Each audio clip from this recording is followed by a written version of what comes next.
আসসালামু আলাইকুম, hi there. আজ আপনাদেরকে তৈরি করে দেখাবো দারুণ কিছু নারকেলের পাকন পিঠা। চলুন কিভাবে তৈরি করতে হয় ঝটপট আমরা দেখে নেই। এখানে আমি 1.5 কাপ পানি ভালো করে গরম করে ফুটিয়ে নিয়েছি। এবার এতে দিয়ে দিব স্বাদমতো লবণ। আমি এখানে 1.5 কাপ শুকনো চালের গুঁড়া ইউজ করব। চালের গুঁড়া দেওয়ার আগে পানিটা অবশ্যই ফুটিয়ে নেবেন। এবার আমি চালের গুঁড়াটা অ্যাড করে নিলাম আর দিয়ে দিলাম 1/2 কাপ পরিমাণে প্যাকেটের আটা।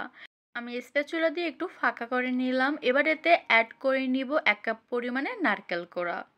এবার ঢাকনা দিয়ে 1 মিনিট ওয়েট করব। ভিউয়ার্স, 1 মিনিট হয়ে গেছে। এখন এই পানির সাথে ভালো করে সবগুলো উপকরণ মিক্স করে দিতে হবে। আমাদের আটাটা একদমই সিদ্ধ হয়ে গেছে। ঢাকনা দিয়ে এটা উষ্ণ গরম হওয়া পর্যন্ত অপেক্ষা করব। চুলাটা কিন্তু অবশ্যই বন্ধ করে দিবেন। ভিউয়ার্স, এটা উষ্ণ গরম হয়ে গেছে। এখন এটাকে ময়ান দেওয়ার পালা। প্রথমেই আমি এটাকে 7 থেকে 8 মিনিটের মতন খুব ভালো করে ময়ান দিয়ে নিব। আর যেহেতু হালকা একটু গরম আর এই ডোটা মাখতে একটুখানি পানিরও দরকার আছে, তাই আমি 1 টেবিল চামচ পানি দিয়ে ভালো করে ময়ান দিয়ে নিচ্ছি। ভিউয়ার্স, প্রথম 7 মিনিট আমার ময়ান দেওয়া হয়ে গেছে। এখন এটাকে 1 মিনিটের মতন একটু রেস্টে রাখবো। আর এই ফাঁকে আমি শিরাটা তৈরি করে নেব। এখানে 2টা এলাচ, 4 টুকরা দারচিনি, 1 কাপ চিনি, 1.5 কাপ পানি অ্যাড করে নিচ্ছি আর অল্প একটু লবণ দিয়ে দিব যাতে মিষ্টির ব্যালেন্স থাকে। এখন চুলাটা অন করে জাল দিয়ে ঘন করে নিব। ভিউয়ার্স, এবারে আবারও আমি ময়ান দিয়ে নিব, তবে হাতে 1 চামচের মতন একটু তেল নিয়ে যে পাত্রে ময়ান দিব তাতে মেখে নিলাম।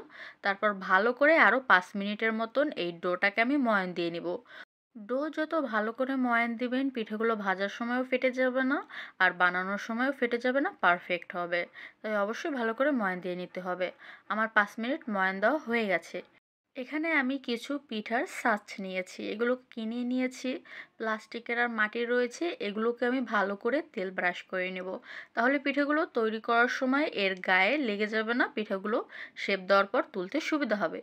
এবার আমি ছোট ছোট লেচি কেটে ভালো করে গোল করে নিব। এভাবে রাউন্ড একটা শেপ দিয়ে নেবেন। তারপর একটা ছাঁচ নেবেন, ছাঁচে এভাবে বসিয়ে দেবেন। তারপর অপর ছাঁচটা দিয়ে এভাবে চাপ দিয়ে দিবেন। বেশি চাপ দিবেন না যাতে এটা বাইরে বেরিয়ে না আসে। হালকা হাতে মিডিয়াম চাপ দিয়ে দেখুন সুন্দর একটা ডিজাইন তৈরি হয়ে গেল। যাদের হাতে কাটতে অসুবিধা হয় তারা চাইলে ইজিলি এই পিঠাটা তৈরি করতে পারেন ছাঁচ দিয়ে। ভিউয়ার্স, আমি এবার একটা লম্বা লেচি কেটে নিয়েছিলাম পাতার শেপের জন্য। সেমভাবে হালকা চাপ দিয়ে আমি আবারও একটা ডিজাইন তৈরি করে নিলাম। এভাবে সবগুলো ডিজাইনই আমার তৈরি করা হয়ে গেছে। পিঠার শেপ দিতে দিতে এদিকে কিন্তু শিরাটাও রেডি। এটা একতার হয়নি, তবে আমি ভালোই ঘন করে নিয়েছি। এর থেকে বেশি আর ঘন করব না, চুলাটা অফ করে নিয়েছি। হাত দিয়ে ধরলেই দেখবেন এটা কিন্তু হাতে চিটচিটা লাগবে। সো ভিউয়ার্স, এদিকে আমি তেল নিয়ে হালকা একটু গরম করে নিয়ে এতে প্রথম ব্যাচে পিঠাগুলো দিয়ে দিলাম। এবার একদমই লো আছে, এগুলোকে আস্তে আস্তে উল্টে পাল্টে সুন্দর একটা কালার আসা পর্যন্ত ভেজে নিতে হবে। খুব বেশি তাড়াহুড়ো করা যাবে না। এই পিঠাগুলো ভাজার সময় অবশ্যই চুলার আঁচটা একদম লো রাখতে হবে যাতে এগুলো প্রপারলি কুক হয়। সুন্দর একটা গোল্ডেন কালার চলে এসেছে। আমি এখন এগুলোকে তুলে নিচ্ছি। তোলার সাথে সাথেই কিন্তু শিরার মধ্যে এগুলো দিয়ে দিতে হবে। আর শিরাতে দেওয়ার পর জাস্ট 30 থেকে 60 সেকেন্ডের মতনই আপনারা পিঠাগুলো শিরাতে রাখবেন। তারপর সাথে সাথে তুলে নেবেন। এভাবে সবগুলো মুচমুচে কুড়মুড়ে পিঠা আমার তৈরি হয়ে গেল।